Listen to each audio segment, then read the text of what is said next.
ఒక తెలంగాణ బిడ్డగా తెలంగాణ రాష్ట్రం కోసం పోరాటం చేసిన ఒక కార్యకర్తగా కేసీఆర్ గారి సైనికుడిగా స్వచ్ఛమైన మనస్సుతో నిర్మలమైన హృదయంతో స్పష్టంగా నేను గతంలో చెప్పింది మళ్ళీ చెప్తా ఉన్నా.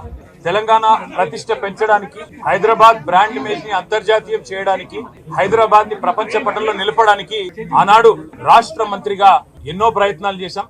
ఆ ప్రయత్నాలు చాలా మేరకు ఫలించి హైదరాబాద్ తెలంగాణ భారతదేశంలోనే ఒక ప్రధానమైన నగరంగా ప్రపంచ దృష్టిని ఆకర్షించే స్థాయికి తీసుకొచ్చే విధంగా పనిచేశాం.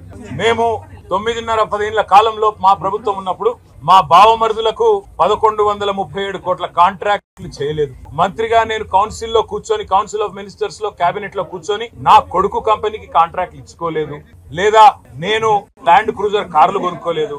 ఆ పనులు రేవంత్ రెడ్డి గారు, ఆయన మంత్రివర్గ సహచరులు, ఆ సాగు తెలివితేటలు, ఆ అవినీతి తెలివితేటలు వాళ్ళకే ఉన్నాయి.